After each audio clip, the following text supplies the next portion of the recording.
Chegamos então em Marcos, capítulo 9. Hoje é Marcos 8, né? A partir do 8, mas a gente já leu o 8 ontem. Hoje, então, Marcos 9 até o 13. E Marcos, capítulo 9, Jesus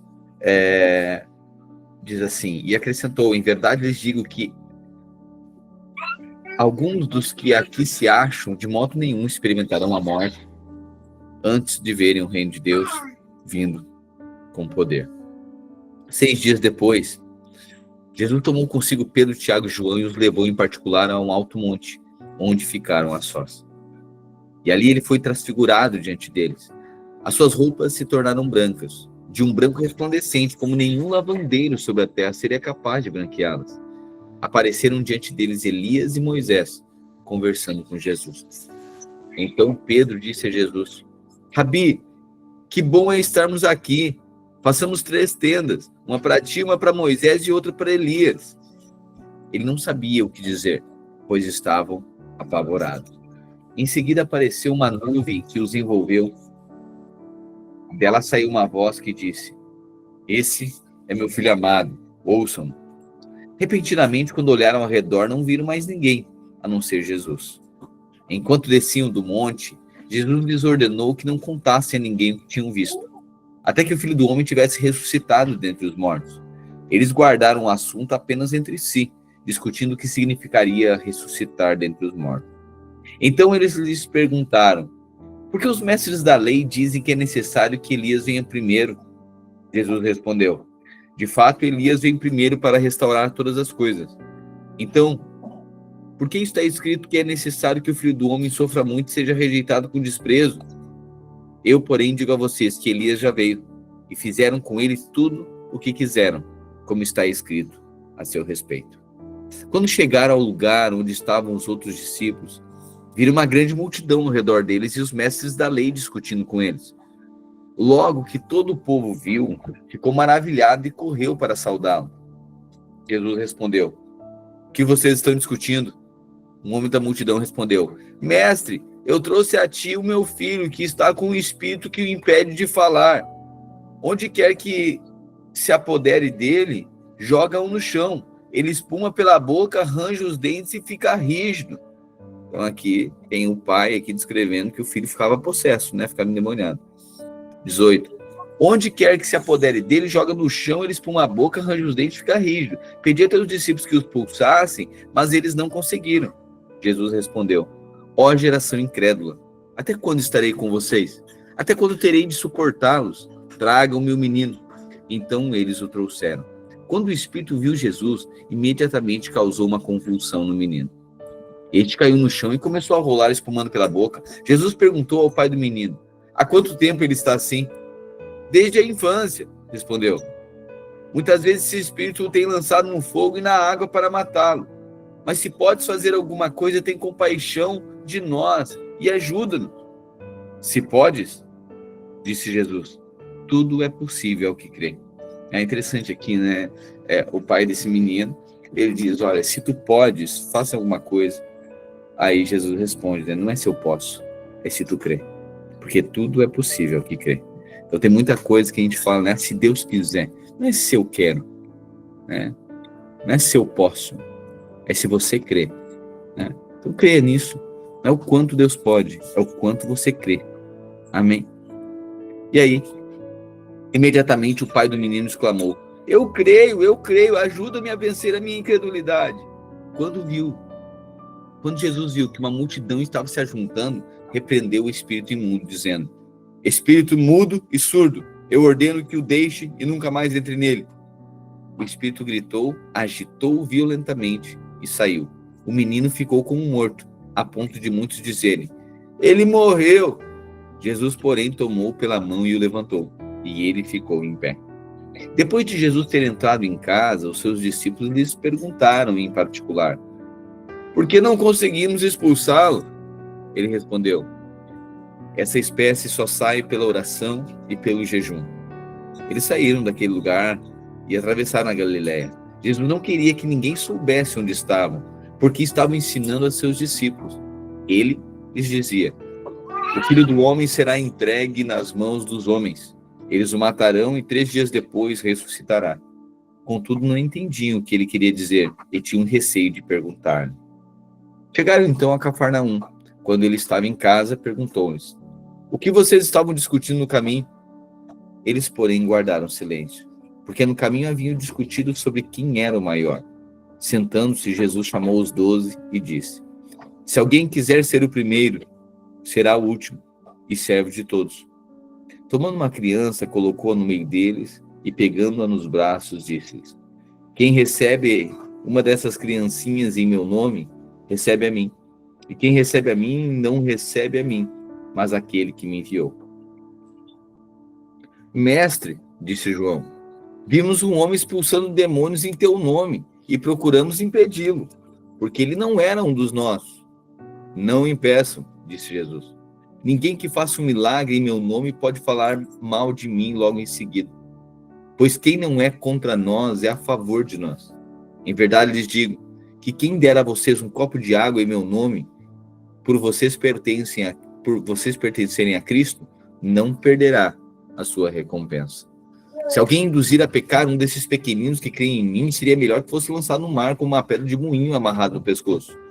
Se a sua mão induz a pecar, corte-a.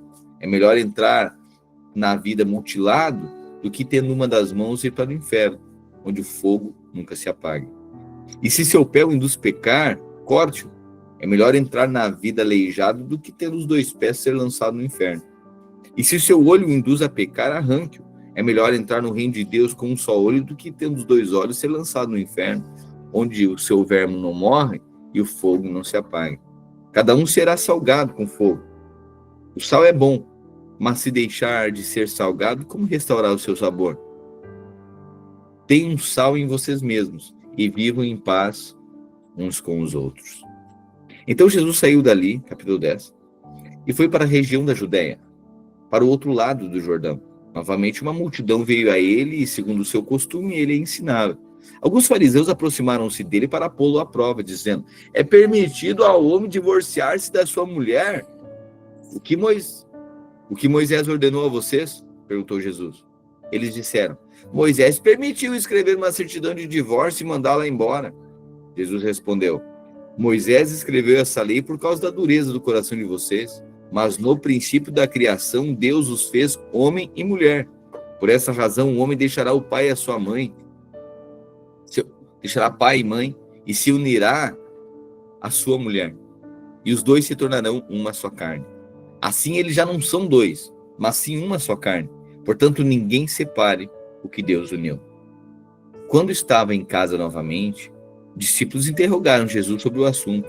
Ele respondeu: aquele que se divorciar da sua mulher e se casar com outra mulher, comete adultério com ela. E se ela se divorciar do marido e se casar com outro homem, comete adultério.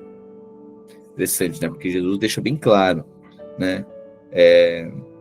A questão do divórcio, né? Então a Bíblia enfaticamente é contrária ao divórcio, né? Porque o casamento ele representa a aliança que Deus fez com os homens. E aí Jesus disse: olha, Moisés deu carta de divórcio, permitiu, por conta da dureza do coração de vocês. Mas o fato é que não era assim desde o princípio. É aquilo que Deus uniu, ninguém separa. Aquele que se divorciar de sua mulher e casar com outra, comete adultério contra ela. E se ela se divorciar do marido e se casar com outro homem, também comete adultério. Alguns traziam crianças para que Jesus lhes impusesse as mãos. Interessante, né? Essa questão aqui sobre o divórcio.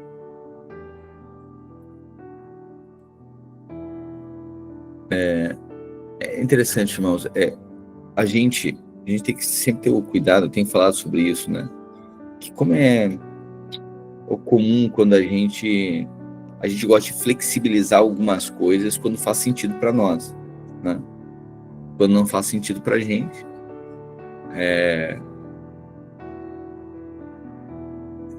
a gente não se incomoda com aquilo.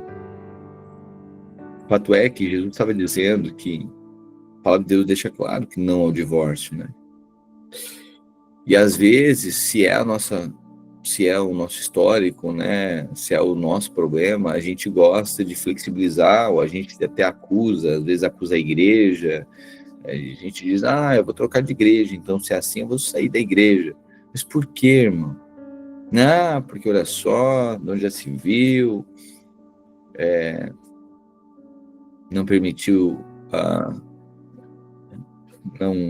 não querer dar bênção sobre o meu novo casamento. E a gente, né, interessante, né, porque eu acho que um lugar que se procura, um lugar que seja coerente com a palavra de Deus, né? Mas a gente paga o preço por ser coerente com a palavra de Deus, por seguir a palavra de Deus, né? Então, às vezes, a gente é mal interpretado, ou até pessoas se incomodam conosco por a gente ser verdadeiro, né?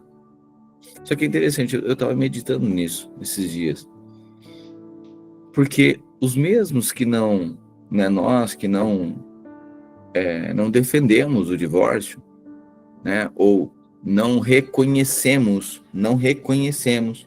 uma aliança, uma outra aliança, quando já existe uma em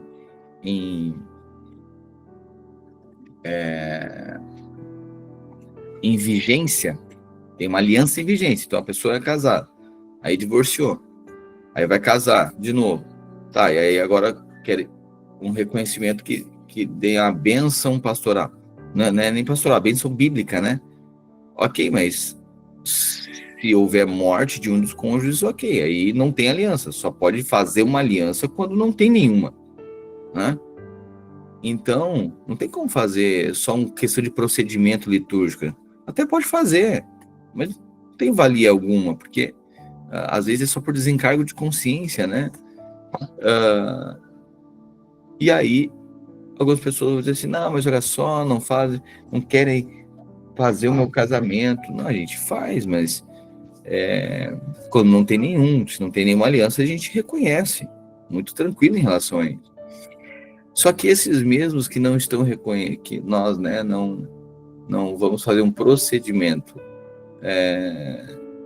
de liberar a bênção sobre um relacionamento que existe, uma aliança, pensa o seguinte, são os mesmos, esses que nós não apoiamos, né, nenhuma ideia de divórcio. Pois é, mas quantos queriam, numa crise de relacionamento, que tem um dos cônjuges querendo abandonar tudo e ir embora, quantos queriam encontrar um lugar de gente que dizia o seguinte, que dissesse o seguinte, irmão, não faz isso, ou irmã, não faz isso, tu tem uma aliança, tu tem uma família, isso ninguém pode mudar. Interessante, né, que só depende da situação. Que às vezes a gente está incomodado porque quer que alguém reconheça uma outra aliança por conta disso, daquilo, aquilo, tá bom. Só que são os mesmos que, dependendo da situação, podem encontrar num outro momento, que um dos cônjuges quer separar. E aí, o que a pessoa quer? Qual é o aconselhamento que a outra pessoa gostaria? Alguém pode dizer o seguinte, pastor, ele quer separar, pastor. Mas eu disse para ele, amor, é uma aliança só. Ele diz, não, eu quero separar. O que a outra pessoa está esperando que a igreja posicione? Dizendo, irmão, não abandona não. É sua esposa. Ou irmã, não abandona não. É seu esposo. Tá entendendo? É só questão do momento, entende?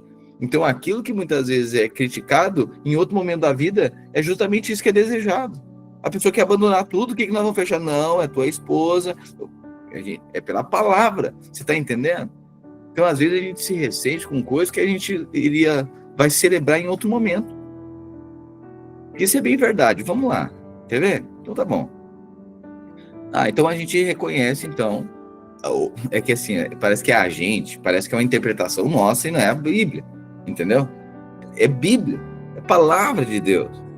Às vezes as pessoas atribuem, essa igreja, ou aquela igreja, ou a outra igreja. Gente, não é igreja. Se a igreja faz ou não faz, tem que ser a palavra. A palavra é muito clara, Jesus está falando aqui, Jesus é muito claro nisso, né? E outra, eu vou falar, a gente paga um preço altíssimo por ser coerente com a palavra de Deus, né? Muitas vezes somos criticados, muitas vezes as pessoas se ressentem, atribuem a nós como se estivesse fazendo alguma coisa de mal com a pessoa. Meu Deus. Mas vamos lá. Vamos supor, então, que a gente não tem problema com isso, a gente passa o plano para isso e ok. Aí a gente reconhece, então, uma segunda aliança quando já tem uma. Né? O que Jesus disse para não fazer. Olha, aquele que se casa com o divorciado ou a divorciada se torna adúltero com ela. Né? Tá bom. Aí vamos lá. A gente reconhece, então. Ah, não tem problema não. Vamos lá. A gente faz, dá a bênção ali, joia. Tá bom. Quando a pessoa quiser separar de novo, porque só tem problema só na primeira relação, na segunda nunca tem uma crise. Tem, né? Tá. Então agora deu de novo problema. E a pessoa quer separar de novo. O que a gente fala? Deu uma crise e o cara quer abandonar. A gente não vai falar para ficar, manter a aliança, né? A gente vai falar, irmão, faça como quiser. Porque se dá para fazer 2 alianças, dá para fazer 3, dá para fazer 4, dá para fazer 5. O dedo dá para ficar cheio de aliança. Até quando vale? Até quantas vale? Não, porque se dá para fazer 2, dá para fazer 3, dá para fazer 4, dá para fazer 7, dá para fazer 50. Aí, nesse dia, não vem dizer, pastor, o cara quer abandonar. Fala para ele que a aliança em Deus... Falar o quê, irmão? Ou falar o quê, irmão? Não, porque se não for por isso, pelo princípio que o irmão crê, ou pelo que o irmão defende, tem que deixar a pessoa ali para fazer quantas alianças ela quiser. Então, se abandonou, vai de novo, pode fazer quantos? Vai nós forçar uma coisa que a pessoa não queira? Eu não vou defender o princípio da aliança, porque para nós é imutável. A gente pode fazer quantas quiser. Você está entendendo? Então, sabe uma coisa. Às vezes, a gente acha... às vezes a gente quer achar asterisco, né? A gente quer achar formas e tal. Porque tem situações na vida, eu sei, essa questão a gente já falou, né? Quando a gente leu Mateus. Então, tem muita coisa que eu estou passando aqui. Porque a gente está lendo de novo. Marcos é um pouco mais simplista, né? Traz mais milagres de Jesus, mas é mais simplista na colocação. Mas estou aqui só aprofundando algumas coisas que a gente precisa, às vezes eu acho importante dar umas pinceladas. Mas é interessante, né? Como algumas coisas que a gente discorda ou a gente quer dar uma explicação pelo que aconteceu lá em determinado momento da nossa vida, a gente arruma uma justificativa. E sempre vai ter. Mas quer ver? Só vamos ser coerentes com as coisas. Quer ver? Eu sei que são decisões permanentes, né? Às vezes, eu era muito jovem. Faz sentido. Eu casei com 18 anos. Nem tinha compreensão disso. Casei porque estava lá e aí sentia necessidade de não viver em pecado, daí peguei e casei. Pois é, mas são decisões da vida. Mas eu não sabia. Tá bom. Então vamos lá. Então, alguém também, eu imagino que isso só aconteça com casamento, né? Vamos ver então. Ok, alguém teve relação, ato conjugal, só que não tinha uma aliança, não era casado ainda. Ok. E aí dessa relação teve filhos. Certo? Sim. Ou dentro de um casamento mesmo teve filhos. Tá bom. E aí, em determinado momento, diz que essa relação não dá mais para tocar e tal. Ok, e aí divorcia. Tá bom. E aí você vai chegar na outra relação agora e vai dizer o seguinte, e outra coisa, não tem também os meus filhos, eu não reconheço mais como filho, porque se eu não reconheço o marido, ou não reconheço mais a esposa, divorcio, com os filhos também. Aí de duas uma, daí dá para você mata o filho, daí como é que faz?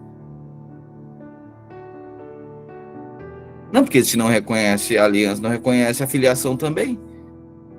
Tem como?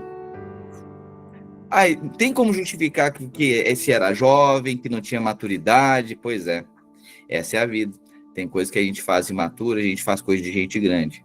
E aí tem coisa que não tem como voltar atrás. Assim como não tem como tirar a vida de um filho agora, porque não tinha maturidade para discernir que estava fazendo coisa de gente grande, assim também não tem como agora desfazer uma aliança que foi feita. tem coisa que a gente faz, ainda que imaturo, que é para a vida inteira. Faz sentido? Faz sentido? O que a gente faz quando é filho? Você está entendendo? Não tem como desfazer isso. A partir de hoje, eu não te reconheço mais como filho, tá? Eu tô indo para um segundo momento da minha vida, é uma outra aliança. Então, tudo que era tudo que era dessa aliança aí que eu tinha, desse casamento, eu tô desfazendo hoje. Tô desfazendo. É uma outra vida. Tá bom. Então, a partir de hoje, tu não é mais meu filho. Tem como fazer isso? Não tem. Você tá percebendo? Então, eu sei que, sabe, é muito simples isso, é muito claro isso. É que às vezes a gente, para não enfrentar, a gente quer fazer um Deus para nós, a gente quer mudar o caráter de Deus. Mas o que eu aconselho? Como eu aconselhei, né, lendo Mateus, irmão, creia na graça de Deus, mas não fira a consciência de ninguém. Creia na graça de Deus. Eu acredito que Deus é muito gracioso, que tem a favor, eu acredito realmente. Pastor, tu acredita que eu posso, ainda que tenha problema, errei e tal, tu acredita que Deus possa abençoar minha relação? Claro que eu acredito. Imagina, Deus, todos nós temos passado, Deus perdoa. Ok, mas agora eu não posso forçar, querer que Deus mude a regra. Querer que agora alguém reconheça a igreja, o corpo de Cristo, vai reconhecer uma outra aliança quando tem uma vigente. Então, eu posso crer na graça de Deus e lá, né, faço um procedimento lá, caso no civil e tal, fico quieto, não acuso ninguém, não falo mal de ninguém, não falo mal da Bíblia, não falo mal da igreja, não falo nada. Ou seja, mas é uma condição, assim como quem é culpado de você ter um filho, dando um exemplo, né, de alguém ter um filho lá com 18 anos de idade, pode culpar o mundo, é porque não tinha, não sei o quê. Ok, gente, mas ninguém foi por osmose, ninguém foi pelo Espírito Santo, só foi Maria, gente. Alguém fez festinha, alguém teve algum pingo de responsabilidade, né? Então, assim, a gente precisa ser simplesmente ou minimamente honesto, né? E então, assim como não se desfaz uma filiação, para Deus muito claro, existe uma aliança aqui, né? Então não estou aqui dizendo que dizendo que é fácil lidar com isso, assim como eu acredito que não seja fácil ser uma mãe solteira, um pai solteiro, ou lidar com tantas coisas que o pecado faz. O pecado machuca muito, né? Assim como tem outras marcas que se carregam lá da infância, que assim, em algum momento vai ter que decidir posicionar em perdoar, né? Mas que vai carregar a lembrança daquilo pela vida inteira, né? Não tem como desfazer disso, né? Então, o que eu acho muito, assim, lúcido, né? Uma pessoa lúcida, é que ela não quer rasgar a Bíblia para fazer a vontade dela, né? Nós não devemos rasgar a palavra de Deus para fazer a nossa vontade, fazer ídolos para nós, fazer deuses para nós, para satisfazer a nossa vontade. A gente precisa olhar para a palavra de Deus e ver o seguinte: o que Deus está dizendo? A gente pode ver Deus mal, né? Olha só, Deus, quer dizer que não pode mais então? Quer dizer que eu vou ser infeliz o resto da vida e tal? Não, a gente deveria olhar o seguinte, dizer, olha, qual é o princípio aqui? É que Deus fez uma aliança comigo. E essa aliança, ainda que eu desistisse dessa aliança, o Senhor sempre me esperaria de volta. Essa é a verdade do Evangelho. Deus fez uma aliança com o homem. O homem bagunçou e pecou, mas Deus sempre permaneceu fiel porque Ele nos ama. Não é lindo isso? Isso é o caráter de Deus, né? Ainda que a gente bagunce, ainda que a gente foi infiel a essa aliança, Deus permanece fiel. É isso que nós devemos celebrar. Você percebe? Assim também como, mas essa igreja, olha só, porque eles não fazem o segundo casamento. A gente faz, irmão, a gente faz segundo, terceiro, desde que o cônjuge, o último morreu, um deles. Claro que a gente faz. Mas tu faz o segundo casamento, eu faço desde que alguém do primeiro tenha morrido. Porque é só a morte que pode desfazer a aliança. Só a morte. Ok? Então, agora a gente só não reconhece uma aliança quando já tem outra. Pela palavra de Deus. Muito simples, muito claro, muito honesto com isso. Né? Então, a pessoa, algumas criticam, mas deveriam celebrar. Que povo fiel. Porque vamos lá, para agradar, irmãos, é melhor nós passar o pano. Não é muito mais fácil?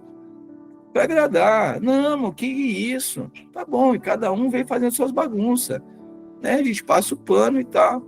E isso aqui não é juízo, não. É muito amor. Por quê? Porque a pessoa, por exemplo, que foi lá e estabeleceu, fez uma aliança, né? E agora ela vem, ela foi lá, fez casou lá no cartório, né? Veio, ela é recebida no corpo de Cristo? Claro que é, eu acredito que tem graça para a vida da pessoa. A pessoa não é jogada fora, ninguém vai ser jogado fora. É claro que nem o evangelho é justamente para incluir, até mesmo aqueles que erraram. Agora é só uma questão de não ferir a consciência de ninguém. Eu não posso impedir que a pessoa faça alguma coisa, mas a pessoa também não pode nos forçar que a gente faça alguma coisa que a gente... Eu não ordenei que a pessoa casasse com o outro, né? Nem que abandonasse o outro, a gente não força isso. Por outro lado, a pessoa também não pode nos forçar, né? Chegar na vida da igreja e dizer, não, você tem que rasgar a Bíblia, nós vamos fazer do meu jeito aqui. Não, acho que não fere a consciência nem para o lado nem para o outro. Mas a gente precisa entender o seguinte, esse é o caráter de Deus, essa é a palavra de Deus. Então, ao invés de a gente criticar, a gente precisa celebrar, né? Que glória a Deus que tem povo que não negocia. Né? Porque, mais uma vez, talvez o que a gente critica, em determinado momento da nossa relação, tem um que quer abandonar, esses mesmos que, ora, a gente critica, são os mesmos que vão dizer o seguinte, não separa, que a gente só crê numa aliança. A gente só crê que... a gente não crê que você pode abandonar, que outra coisa, a não ser a morte, pode separar essa aliança. Aquilo que Deus uniu, o homem nenhum vai separar. Irmão, nós estamos orando junto. Irmã, nós estamos orando junto. Não separa, não abandona. Responsabilidade, vai para o seu lugar. Você é sacerdote, você é uma mulher virtuosa. Você está entendendo? A gente deveria celebrar isso. Amém? Amém? Então, se encontrar uma igreja que defenda a palavra, que está consoante a palavra de Deus, por mais que confronte aquilo que muitas vezes a gente não gostaria, a gente deve ser... Exato. E aí a gente vai ver testemunho. Né? Vamos lá.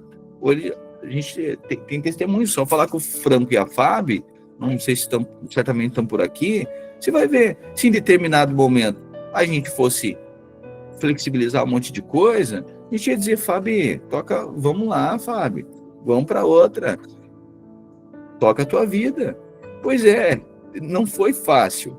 Não foi, mas precisou trilhar um caminho de fé. E aí a gente carrega hoje, ela carrega aí a glória da segunda casa, mas é com a mesma pessoa. É uma nova aliança, né? Mas nasceu, é do Espírito. Olha só, eles eram casados, aí divorciaram, né?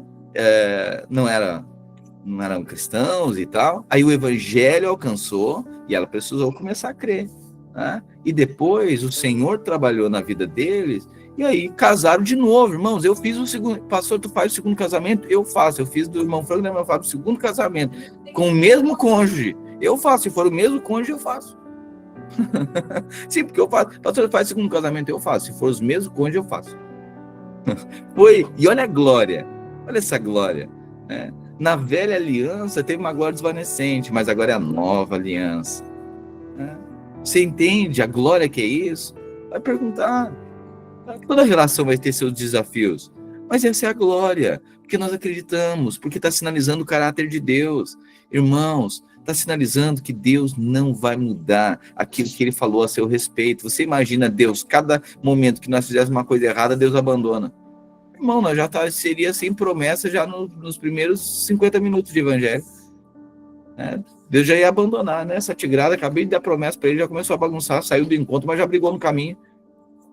Só chegou em casa e já brigou com todo mundo. Na segunda-feira já não perdoou o outro. Aí Deus dizendo, eu já larguei de mão também. Você imagina. Né? Mas não é assim. ainda que o homem tem seus erros, as suas falhas, seus pecados, eu jamais te abandonarei.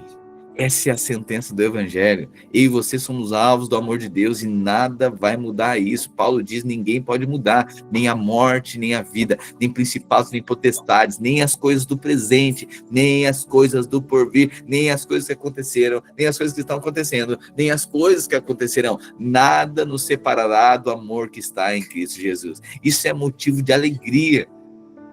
Que o amor de Deus, as promessas de Deus, você acha que Deus vai voltar com sua promessa e vai voltar atrás? Não vai. Nós devemos celebrar. Ele é fiel. Ele continua sempre fiel. Portanto, coisa que Deus falou, Deus não vai voltar atrás. Ele permanece fiel. Você percebe? Se você celebra a fidelidade de Deus, a relação, o ato, a relação, o casamento, é uma manifestação de aliança. Então, se a gente celebra a fidelidade de Deus, por que não celebraríamos a fidelidade entre nós?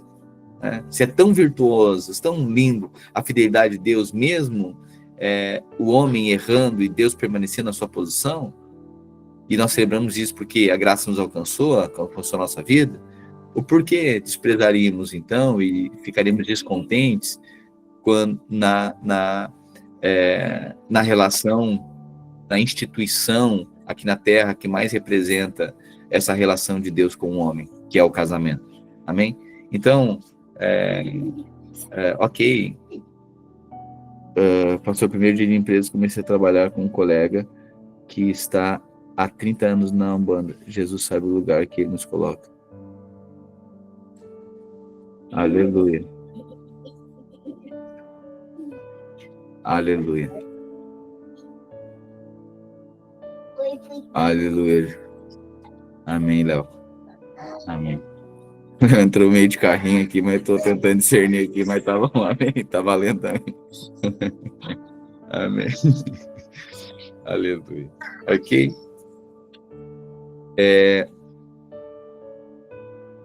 Jesus responde.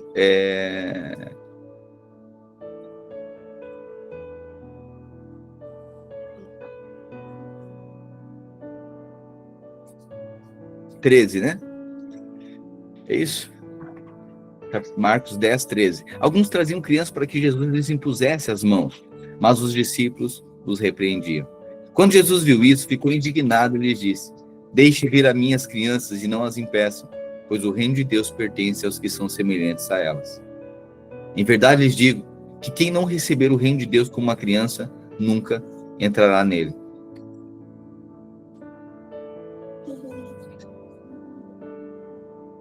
Em seguida, tomou as crianças nos braços, impôs-lhes as mãos e as abençoou.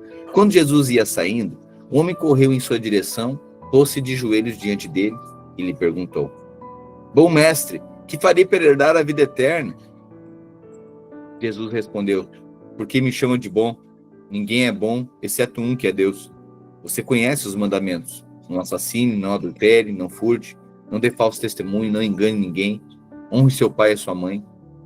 Então o homem respondeu: mestre, tudo isso tenho obedecido desde a minha adolescência.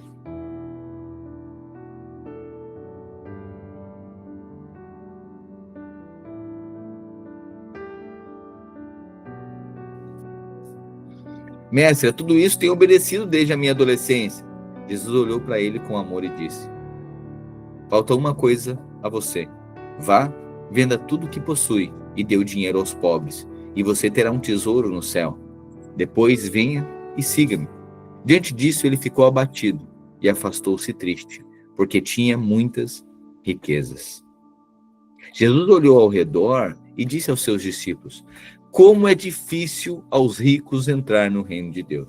Irmãos, eu sempre fazer um parênteses aqui, porque alguns defendem a teologia da pobreza, dizendo: olha, Jesus não gosta de pobre, Jesus não gosta de rico. A gente, culturalmente, a gente já foi ensinado a isso, a odiar. Só um pouquinho.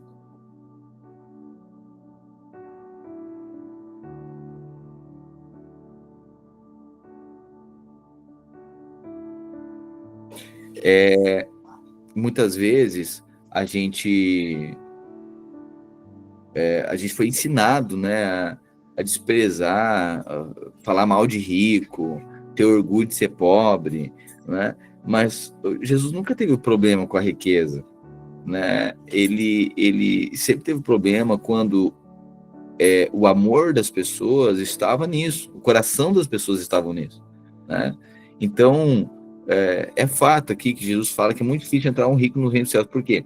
Porque realmente, pessoas que têm muita riqueza, é muito difícil encontrar aqueles que não confiam nisso, né? Muito difícil encontrar alguém que a atitude não seja arrogante, não seja autossuficiente, né? Então, tinha muitas riquezas. Jesus olhou ao redor, 23, e disse aos seus discípulos: como é difícil aos ricos entrar no reino de Deus. Os discípulos ficaram admirados com essas palavras, mas Jesus repetiu: filhos, como é difícil entrar no reino de Deus. É mais fácil um camelo passar pelo fundo de uma agulha do que um rico entrar no reino de Deus. Os discípulos ficaram perplexos e perguntavam uns aos outros: então quem pode ser salvo? Jesus olhou para eles e respondeu: para o homem é impossível, mas não para Deus. Todas as coisas são possíveis para Deus. Então Pedro começou a dizer-lhe: nós deixamos tudo para seguir, né, mestre? Pedro segurou. Jesus respondeu: em verdade lhes digo que ninguém que tenha deixado casa, irmãos, irmãs, mãe, pai, filhos ou campos, por causa de mim e pelo evangelho, deixará de receber 100 vezes mais, já no tempo presente. Isso eu acho interessante, porque Jesus diz que existe uma herança no reino dos céus, mas existe também já uma recompensa no reino presente. Tem pessoas que você vai ver que tem aberto mão de muitas coisas em prol do evangelho.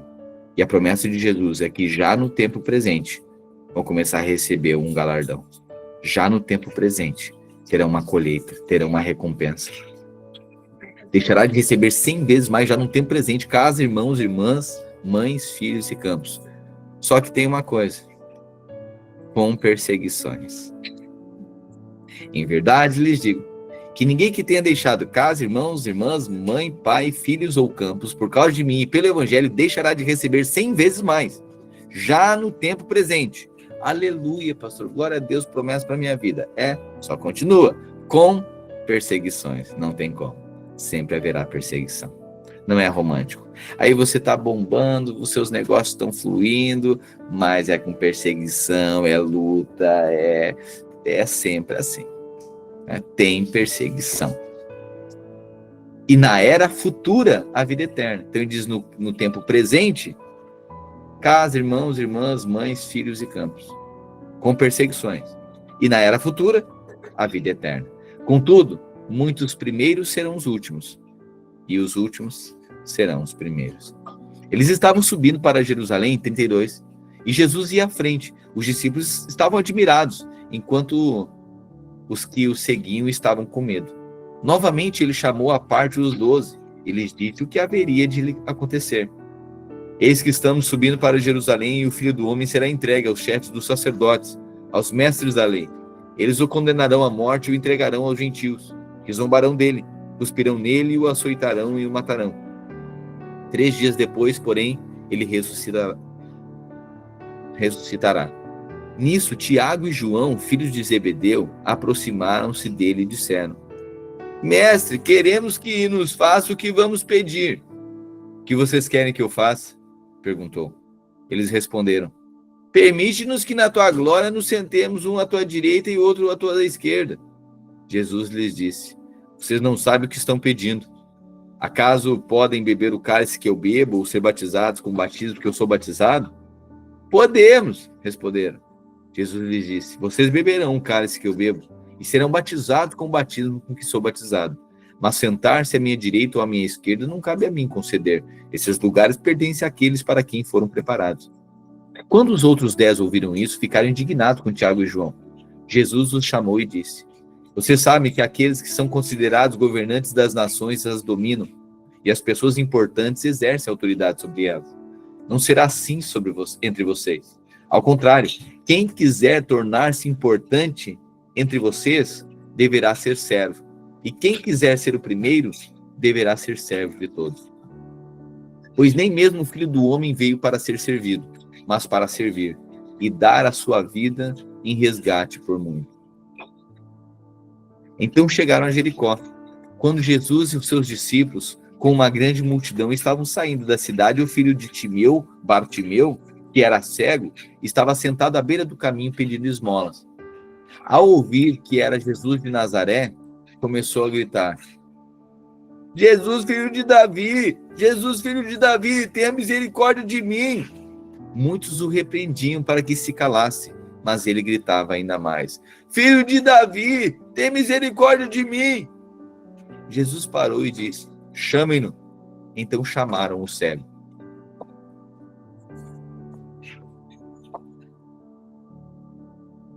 Tenham coragem, levante-se.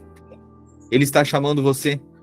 Lançando a capa para o lado, com um pulo, pôs-se de pé e dirigiu-se a Jesus. O que você quer que eu faça? Respondeu-lhe Jesus, perguntou-lhe Jesus. O cego respondeu: Rabone, eu quero ver. Vá, disse Jesus. A sua fé o curou. Imediatamente ele recuperou a visão e seguiu Jesus pelo caminho. Quando se aproximaram de Jerusalém, capítulo 11, versículo 1, e chegaram a Betfagé e Betânia, junto ao Monte das Oliveiras, Jesus enviou 2 dos seus discípulos, dizendo-lhes: Vão ao povoado que está diante de vocês. Ao entrarem, encontrarão um jumentinho amarrado, no qual ninguém jamais montou. Desamarrem-no e o tragam aqui. Se alguém lhes perguntar por que vocês estão fazendo isso, digam-lhe: o Senhor precisa dele e em breve o devolverá. Eles partiram e encontraram um jumentinho na rua, amarrado a um portão, e o desamarraram. Então alguns dos que ali estavam lhes perguntaram: o que vocês estão fazendo, desamarrando esse jumentinho? Os discípulos responderam como Jesus lhes tinha dito, e eles os deixaram ir. Trouxeram o jumentinho a Jesus, colocaram sobre ele os seus mantos, e Jesus montou nele.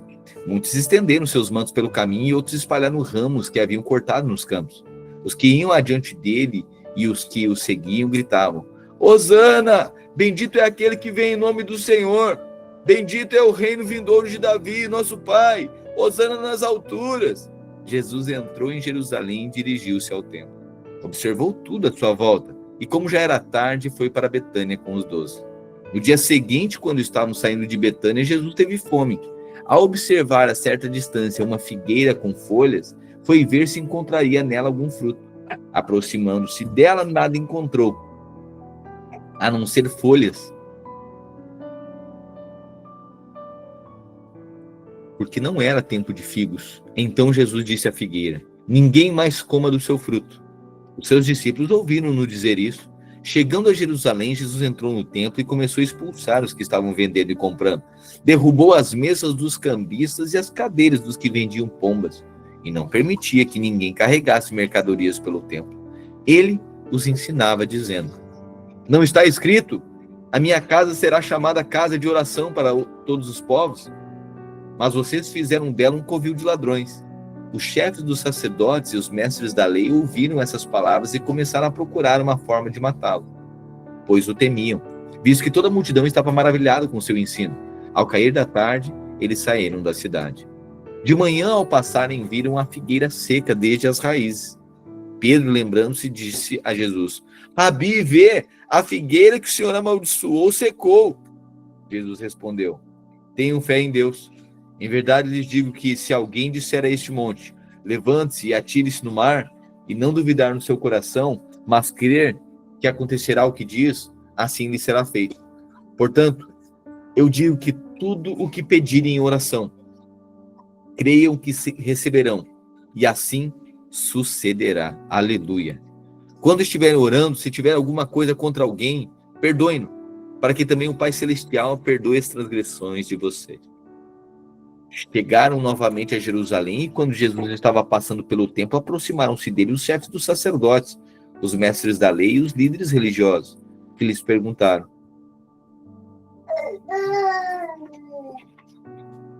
Com que autoridade você faz essas coisas? Quem lhes deu autoridade para fazê-las?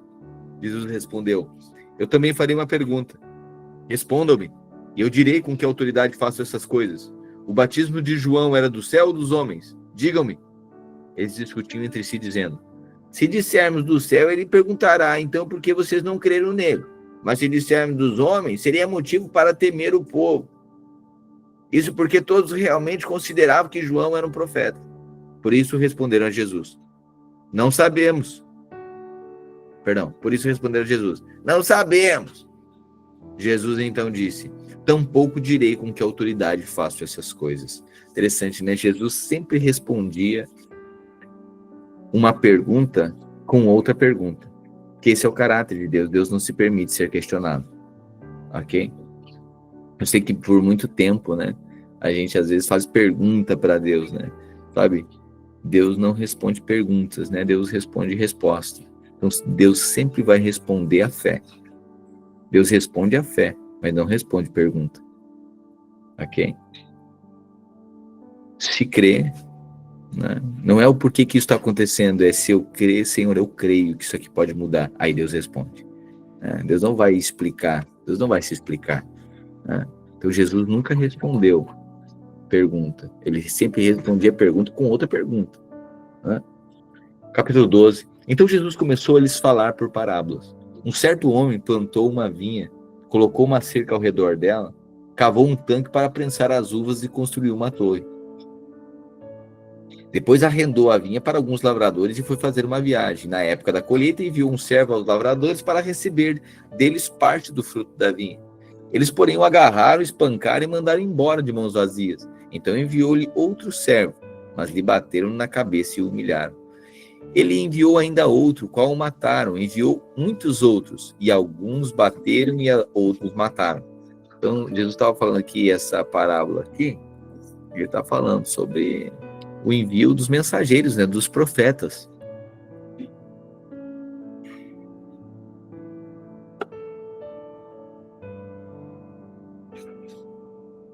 E o mataram. Enviou muitos outros, e alguns bateram e a outros mataram. 6.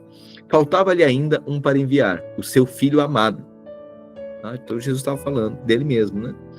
O pai enviando ele. Então, o povo de Israel havia desprezado muitos profetas, matado muitos profetas, desprezado outros, né? E aí agora a parábola está dizendo que um senhor enviou vários servos e eles espancavam. E aí por último enviou o filho. Por fim enviou o filho, dizendo: eles respeitarão meu filho. 7. Os lavradores, porém, disseram uns aos outros: este é o herdeiro, venham, vamos matá-lo e a herança será nossa. Assim eles o agarraram, mataram e lançaram fora da vinha. O que fará então o dono da vinha? Virá, matará aqueles lavradores e dará a vinha a outros. Vocês nunca leram essa passagem das Escrituras? A pedra que os construtores rejeitaram tornou-se pedra angular. Isso vem do Senhor, e é algo maravilhoso para nós?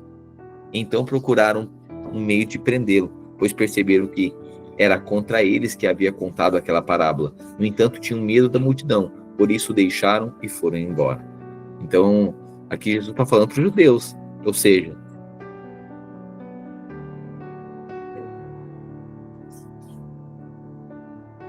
o dono da vinha é Deus. Então, enviou vários profetas para os lavradores, ou seja, o povo de Israel, que ia herdar a terra. Mas eles desprezaram os profetas, perseguiram, mataram. Pois bem, por último, Deus envia o seu próprio filho. E eles também amarraram e mataram. E aí Jesus conta e diz: o que fará o dono da vinha? Bom, o dono da vinha, quando vier, vai dar a vinha para outros. Ou seja, foi dado para os gentios. Ok? Então a graça agora nos alcançou. Por quê? Porque os judeus desprezaram até o filho. Desprezaram os profetas e desprezaram o filho. E aí os fariseus, os religiosos queriam matar Jesus, mas tinham medo da multidão, porque Jesus estava, o ibope dele estava alto, né, com a multidão. Mais tarde enviaram a Jesus alguns dos fariseus e dos herodianos. Enviaram a Jesus alguns dos fariseus e dos herodianos para o apanharem em alguma coisa que ele dissesse. Eles se aproximaram dele e disseram: mestre, sabemos que és íntegro e que não te deixas influenciar por ninguém. Por que não te prendes à aparência dos homens, mas ensinas o caminho de Deus conforme a verdade? É certo pagar imposto a César ou não? Devemos pagar ou não? Jesus, porém, conhecendo a hipocrisia deles, perguntou: por que vocês estão me pondo à prova? Tragam-me um denário para que eu o veja. Eles trouxeram uma moeda. E ele lhes perguntou: de quem é essa imagem e essa inscrição? De César, responderam. Então Jesus lhes disse: deem a César o que é de César, e a Deus o que é de Deus. E ficaram admirados com ele. Depois os saduceus, que dizem não haver ressurreição, lembrando, saduceus e fariseus, tá? Os saduceus diziam que não havia ressurreição, e os fariseus sim. Eu sei que agora a coisa que mais você lembra é que os fariseus farejavam e os saduceus saduziam Jesus, né? Mas não, os fariseus criam na ressurreição e os saduceus não criam na ressurreição, ok? Depois os saduceus, que dizem não haver ressurreição, aproximaram-se dele com a seguinte questão: mestre, Moisés nos deixou escrito que se um homem morrer e deixar mulher, mas não deixar filhos, o irmão desse homem deverá se casar com a viúva e gerar descendência para o seu irmão. Então aqui, para gerar descendência entre o povo judeu, hebreu, Moisés estava na lei isso, né? Então assim, olha só, se um homem morresse e deixasse a mulher e não tivesse filhos, o irmão desse homem deveria se casar com essa mulher, com essa viúva, e gerar descendência para o seu irmão, ok? Então, vamos dizer assim, o irmão deveria casar com a cunhada, no caso que se tornou viúva, ok? Para que aquela família, aquela tribo houvesse descendência em Israel, certo? Era isso que deveria acontecer. Aí, agora, os saduceus, eles vieram para Jesus e perguntaram: Jesus, Moisés disse isso, que era para se casar, para deixar descendência, né? E aí eles contaram o seguinte: olha, havia 7 irmãos. O primeiro casou-se e morreu sem deixar descendência. O segundo casou-se com a viúva. Ou seja, a lei dizia para fazer isso mesmo, tá correto? Mas também morreu sem deixar filhos. O mesmo aconteceu com o terceiro. Nenhum dos 7 deixou filhos, né? Então, eles estavam contando isso aqui, perguntando para Jesus uma situação, né? Eu já falei, quando a gente estava lendo Mateus, isso aqui que a gente deve pensar também nesse exemplo deles aí, que viúva mais azarada também para perder 7 maridos, né? Deus da glória. Mas vamos lá. O mesmo aconteceu com o terceiro. Nenhum dos 7 deixou filhos. Finalmente morreu também a mulher. Olha agora. Na ressurreição, de qual deles será a esposa? Visto que os 7 foram casados com ela. Verdade.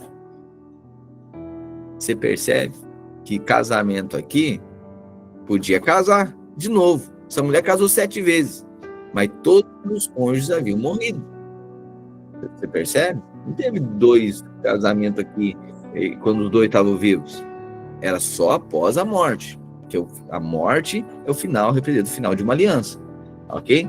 E aí eles perguntaram: se ela casou 7 vezes, ficou viúva 7 vezes, ok, vai chegar na glória agora, chegar no céu, e quem é o esposo dela? Porque ela teve 7 casamentos.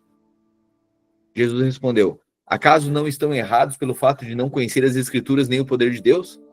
Quando os mortos ressuscitam, não se casam nem são dados em casamento, mas são como os anjos nos céus. Quanto à ressurreição dos mortos, vocês não leram no livro de Moisés, no relato da sarça, como Deus lhes disse: eu sou o Deus de Abraão, o Deus de Isaque e o Deus de Jacó? Ele não é Deus de mortos, mas de vivos. Vocês estão muito enganados. Um dos mestres da lei aproximou-se e os ouviu discutindo. Percebendo que Jesus lhes dera uma boa resposta, perguntou-lhe: qual é o mandamento mais importante de todos, Jesus? Jesus respondeu: o mais importante é este: ouça, Israel, o Senhor, o nosso Deus, é o único Senhor. Ame ao Senhor, o seu Deus, de todo o seu coração, com toda a sua alma, com todo o seu entendimento e com todas as suas forças.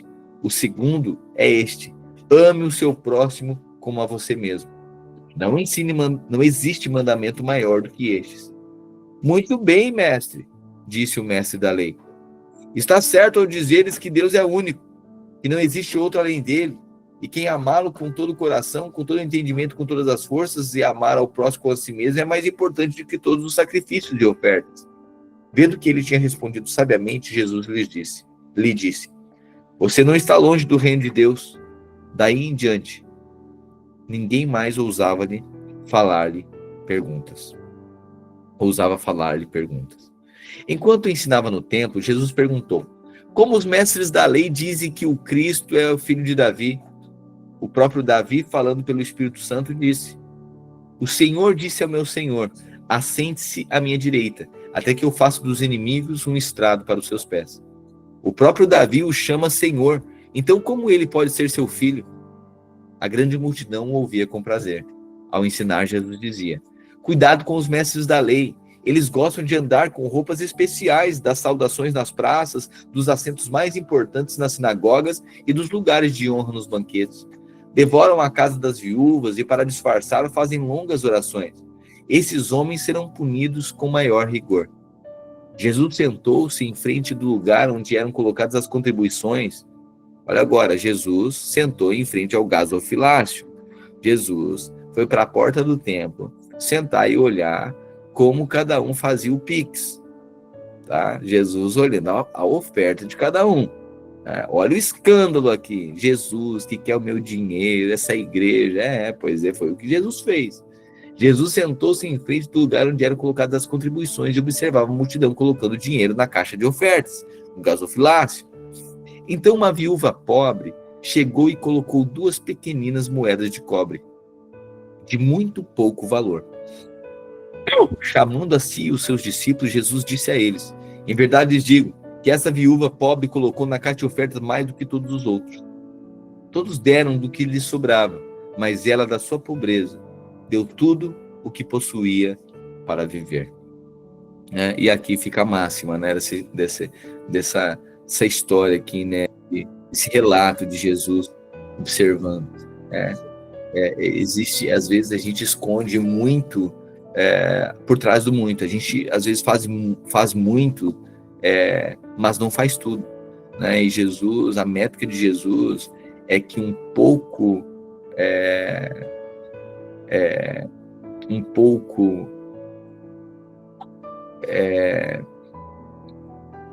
o tudo, né? Às vezes é um pouco muito, né? É quase nada, mas o muito do pouco pode ser tudo, né? Então a mulher ali, ela estava dando tudo de quase nada que ela tinha. Ela estava dando tudo. Então Deus não propriamente quer o nosso muito, Deus quer o nosso tudo, né? É por isso que às vezes a gente pode entregar muito, mas não entregar tudo. E normalmente a gente faz assim, a equação da nossa vida. A gente entrega muito para não precisar entregar tudo. A gente entrete bastante para não precisar entregar tudo, né? Na nossa vida com Deus, nosso casamento, com os filhos, né? O mundo é perito de fazer isso. Quantas vezes nós, né, não fizemos muito, mas não fizemos tudo, né? Então, na vida com Deus, ele está dizendo, olha, essa mulher fez tudo. Muitos deram muito, mas só uma deu tudo. Amém? Que eu e você carreguemos essa virtude, né, de sermos fiéis ao Senhor, sermos aqueles que entregam tudo. Dentro de uma relação, entregue tudo, né? Às vezes a gente entrega muito, mas que é um véu, né? Muito, muitas vezes é um véu. A gente enche de benefícios, mas na verdade nosso coração não está ali, né? Então Jesus está dizendo, essa mulher, ela entregou tudo. Capítulo 13. Quando ele estava saindo do templo, um dos seus discípulos lhe disse, olha, mestre, que pedras, que edifícios. Você vê essas construções grandiosas? Você vê essas construções grandiosas? Perguntou Jesus. Não ficará aqui pedra sobre pedra, que não seja derrubada. Tendo Jesus sentado nos montes das oliveiras, de frente para o templo, Pedro, Tiago, João e André lhe perguntaram em particular, dize-nos quando acontecerão essas coisas, qual será o sinal que está prestes a cumprir-se tudo isso? Jesus começou a dizer, tenham cuidado que ninguém os engane. Muitos virão em meu nome dizendo, sou eu, e enganarão a muitos. Quando ouvirem falar de guerras e rumores de guerras, não tenham medo. É necessário que tais coisas aconteçam, mas ainda não é o fim. Nação se levantará contra nação, reino contra reino. Haverá terremotos em vários lugares, também haverá fome. Essas coisas são um princípio das dores. Fiquem atentos, pois vocês serão entregues aos tribunais e serão açoitados nas sinagogas. Por minha causa, vocês serão levados à presença de governadores e de reis, como testemunho a eles. É necessário que antes o evangelho seja pregado a todas as nações. Quando os prenderem e os levarem a julgamento, não se preocupem com o que vão dizer. Digam somente o que for dado a vocês naquela hora, pois o Espírito Santo é que falará, não vocês. O irmão entregará à morte o outro irmão, e o pai entregará o filho. Filhos se rebelarão contra os pais, e os matarão. Todos odiarão vocês por causa do meu nome, mas aquele que perseverar até o fim será salvo. Quando vocês virem o abominável da desolação no lugar onde não deve estar, quem lhe entenda, ou seja, o templo, né? Então os que estiverem na Judéia fujam para os montes. Quem estiver no telhado de sua casa não desça, nem entre para tirar dela alguma coisa. Quem estiver no campo não volte para pegar o seu manto. Como serão terríveis aqueles dias para as grávidas e para as que estiverem amamentando. Orem para que isso não aconteça no inverno. Porque aqueles serão dias de tribulação como nunca houve desde o princípio. Quando Deus criou o mundo até agora, nem jamais haverá. Se o Senhor não tivesse abreviado tais dias, ninguém sobreviveria. Mas por causa dos eleitos por ele escolhidos, ele os abreviou. Se então alguém disser, vejam, aqui está o Cristo, ou vejam, ali está ele, não acreditem, pois aparecerão falsos cristos e falsos profetas, que realizarão sinais e maravilhas para que, se possível, enganar até os escolhidos. Por isso, fiquem atentos, eu os avisei antecipadamente. Mas naqueles dias, após a tribulação, o sol escurecerá e a lua não dará sua luz. As estrelas cairão do céu e os poderes celestes serão abalados. Então verão o Filho do Homem vindo nas nuvens com grande poder e glória. E ele enviará os seus anjos e reunirá os seus eleitos dos quatro ventos, dos confins da terra até os confins do céu. Aprendam a lição da figueira. Quando os seus ramos se renovam e as suas folhas começam a brotar, vocês sabem que o verão está próximo. Assim também, quando virem acontecer essas coisas, saibam que os tempos está próximo às portas. Em verdade lhes digo que não passará essa geração até que todas essas coisas aconteçam. Os céus e a terra passarão, mas as minhas palavras jamais passarão.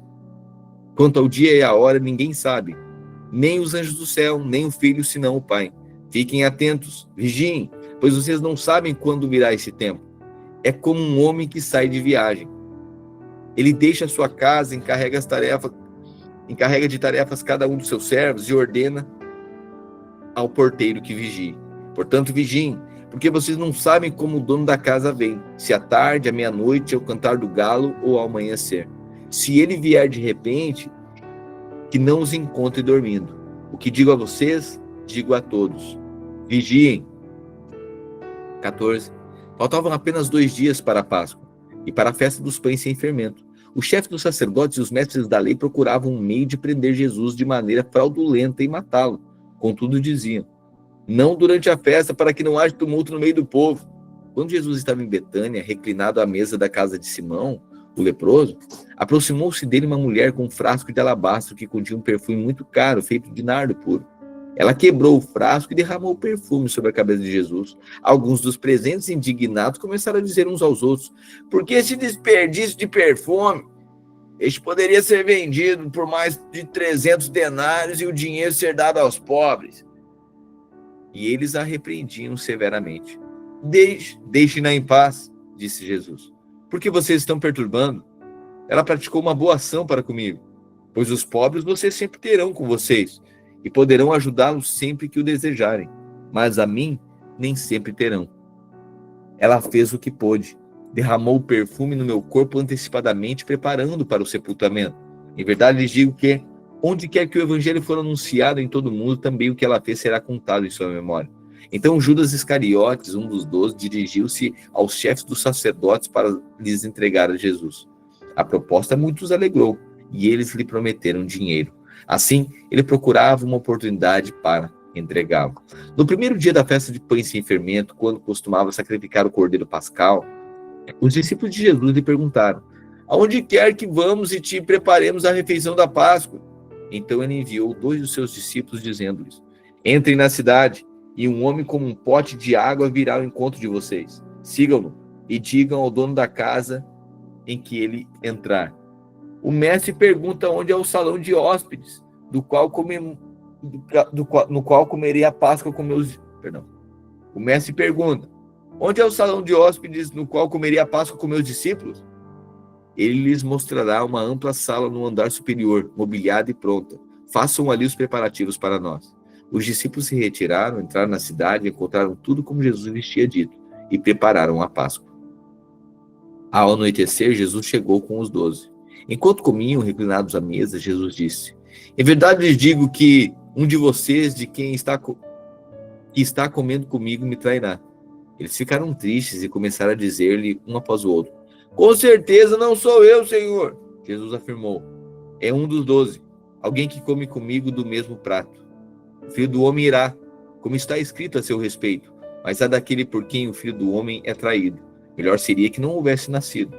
Enquanto comiam, Jesus pegou o pão, deu graças, partiu e deu aos seus discípulos, dizendo: peguem, isso é meu corpo.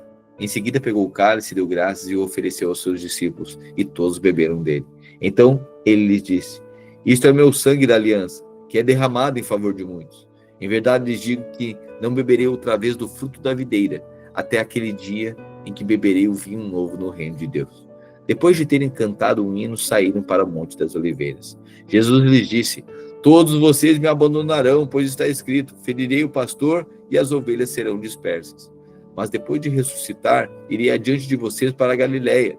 Pedro declarou: ainda que todos te abandonem, eu não te abandonarei, Senhor. Jesus respondeu: em verdade lhe digo que ainda hoje, Pedro, essa noite, antes que o galo cante 3 vezes, você me negará. Pedro, porém, insistia ainda mais: mesmo que seja preciso que eu morra contigo, nunca te negarei. E todos os outros disseram o mesmo. Então foram para um lugar chamado Getsemane, e Jesus disse aos seus discípulos: sentem-se aqui, enquanto vou orar. Ele levou consigo Pedro, Tiago e João, e começou a ficar aflito e angustiado. A minha alma está profundamente triste, e uma tristeza mortal, disse. Fiquem aqui e vigiem. Um pouco mais adiante, prostrou-se no chão e orava para que, se possível, fosse afastado dele aquela hora. Ele dizia: Abba, Pai, tudo te é possível. Afasta-se de mim esse cálice. Contudo, não seja como eu quero, mas como tu queres. Depois, voltou aos seus discípulos e os encontrou dormindo. Simão disse a Pedro: você está dormindo? Não pôde vigiar nem por 1 hora? Vigiem e orem para que não caia em tentação. O espírito está pronto, mas a carne é fraca. Mais uma vez ele se retirou e orou, repetindo as mesmas palavras. Quando voltou de novo, os encontrou dormindo, porque os olhos deles estavam pesados. Eles não sabiam o que lhe dizer. Voltando pela 3ª vez, ele lhes disse: vocês ainda dormem e descansam? Basta! Chegou a hora. O Filho do Homem será entregue nas mãos de pecadores. Levante-se e vamos. Aí vem meu traidor. Enquanto ele ainda falava, apareceu Judas, um dos 12. Com ele estava uma multidão armada de espadas e varas, enviada pelo chefe dos sacerdotes, mestres da lei e líderes religiosos. O traidor havia combinado um sinal com eles. Ele é aquele que eu saudar com um beijo. Prenda-no e leve-no em segurança. Dirigindo-se imediatamente a Jesus, Judas disse: Rabi! E o beijou. Então os homens agarraram Jesus e o prenderam. No entanto, um dos que estavam por perto sacou a espada e feriu o servo do sumo sacerdote, decepando-lhe a orelha. Jesus disse a eles: acaso estou chefiando alguma rebelião para que venham me prender com espadas e varas? Todos os dias estive com vocês ensinando no templo, e vocês não me prenderam, mas era preciso que se cumprissem as escrituras. Então todos o abandonaram e fugiram. Um jovem que se cobria apenas com um lençol de linho estava seguindo Jesus. Quando tentaram prendê-lo, fugiu nu, deixando o lençol para trás. Eles levaram Jesus para o sumo sacerdote, e então se reuniram todos os chefes dos sacerdotes, os líderes religiosos, os mestres da lei. Pedro seguiu de longe até o pátio do sumo sacerdote. Sentando-se ali com os guardas, aquentava-se junto ao fogo. Os chefes dos sacerdotes e todo o sinédrio procuravam um depoimento contra Jesus, para que pudesse condená-lo à morte. No entanto, não encontraram nenhum. Muitos testemunharam falsamente contra ele, mas as declarações deles não eram coerentes. Então, levantaram-se alguns e declararam falsamente contra ele: nós o ouvimos dizer: destruirei esse templo feito por mãos humanas e em 3 dias construirei outro, não feito por mãos de homens. Contudo, nem mesmo assim o depoimento deles era coerente. Então o sumo sacerdote levantou-se no meio diante deles e perguntou: você não vai responder à acusação que fazem contra você? Jesus, porém, permaneceu em silêncio e nada respondeu. Outra vez o sumo sacerdote lhe perguntou: você é o Cristo, o Filho do Deus bendito? Sou, disse Jesus. Então você percebe aqui que o sumo sacerdote questionou Jesus. E aí, diante da autoridade do sumo sacerdote, Jesus tem que responder. Percebe? Ele não respondeu para Pilatos, mas para o sumo sacerdote respondeu. Sou, disse Jesus. E verão o Filho do Homem assentado à direita do Todo-Poderoso e vindo com as nuvens do céu. O sumo sacerdote rasgou as próprias vestes e perguntou: por que precisamos de mais testemunhas? Vocês ouviram a blasfêmia? O que acham? Todos o condenaram como digno de morte. Então, alguns começaram a cuspir nele, vendaram-lhe os olhos e, dando-lhe murros, diziam: profetize! Os guardas o levaram, dando-lhe tapas. Estando Pedro embaixo, no pátio, uma das criadas do sumo sacerdote passou por ali. Quando ela viu Pedro se aquecendo, olhou bem para ele e disse: você também estava com Jesus o Nazareno. Contudo, ele negou, dizendo: não o conheço, nem sei do que você está falando. E saiu para o alpendre. Nesse momento o galo cantou. Quando a criada o viu lá, disse novamente aos que estavam por perto: esse aí é um deles. Ele, porém, negou outra vez. Pouco tempo depois, os que estavam sentados ali perto disseram a Pedro: certamente você é um deles, você é Galileu. Ele, porém, começou a amaldiçoar e a jurar: não conheço esse homem de quem vocês estão falando.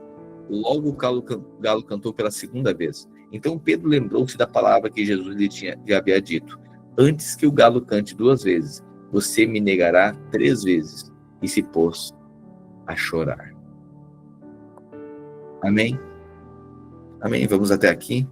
Amém? Amém? Marcos capítulo 15. Amanhã a gente volta então em Marcos capítulo 15. E aqui a gente já passou pelo ato 1, né? Quem é esse Messias? O ato 2, né? É o caminho, essa transição, essa revelação do filho do José para o Filho de Deus. Jesus saindo da Galileia, indo para Jerusalém. Então, eu disse para você que Marcos tem basicamente 3 atos. O primeiro ato é na Galileia, o segundo ato é na transição, saindo da Galileia, indo para Jerusalém. E o terceiro ato, propriamente, então, Jesus chegando em Jerusalém, ok? E Marcos apresentando Jesus como servo. Você vê que constantemente aqui estão descrições, milagres, Jesus servindo como um servo, né? Jesus homem servindo. Por isso que o livro de Marcos não menciona genealogia, né? Ele apresenta Jesus como a face do boi. Ele é o servo, o trabalho, aquele que se doa, aquele que se entrega, aquele que veio para servir. Amém? Que o Espírito de Cristo, que o caráter, a natureza, a vocação de Cristo seja manifestado em nós. Senhor Jesus, manifesta em nós a vocação do servir, a vocação, ó Deus, de ser excelente, servir, ó Deus, como Senhor. Tudo que colocarmos a mão, ó Deus, haja um espírito de servo. Tudo aquilo que nos empenharmos a fazer, haja um coração que dedica, que faz, que serve o melhor. Nós oramos, ó Deus, e declaramos que o caráter do Senhor está sendo revelado em nós. Todo o véu da religiosidade, todo o véu, ó Deus, da liturgia está sendo removido. E nós temos sido transformados pela Tua palavra, para expressar quem o Senhor é. Nós oramos em nome do Senhor Jesus. Amém, amém e amém. Amém, queridos? Uma boa tarde para você, uma boa terça-feira, um bom trabalho. E nós voltamos aqui amanhã, então, ao meio-dia, no nosso devocional. Amém? Hoje à noite, então, DNA, e amanhã, culto, nós vamos celebrar a ceia, né? Amanhã à noite, nosso culto de ceia. Lembrando que, final de semana, chegando aí o encontro, e na próxima semana, no sábado, sem esse sábado agora, no próximo sábado, bem casados, ok? Organize-se aí, eu já vou explicar o procedimento. Irmãos, aqueles que são membros e convidados receberão um link para fazer a inscrição do Bem Casados. O link ficará disponível para inscrição até domingo agora, tá? Então tem aí uma semana, né? Você tem quase uma semana aí para fazer a inscrição. Depois disso, nós queremos garantir que membros e convidados já inscrevam-se. Como? Por favor. Aconteceu? Saí sem querer. Então não mexa. Como até o final da semana, então, devem fazer a inscrição. Como a gente tem um limite de espaço para convidados, aqueles que não desejarem, que não forem, né, que não confirmarem presença, nós destinaremos a vaga para outros casais, ok? Então, obviamente, a gente vai priorizar os casais membros e os casais convidados, né, talvez frequentadores, que andam junto conosco. Esses têm prioridade, ok? Mas uma vez que não manifestarem interesse, né, não realizarem inscrições, a gente vai repassar essas vagas para outros, porque nesse Bem Casados, a gente, então, pontualmente, vai abrir para alguns convidados.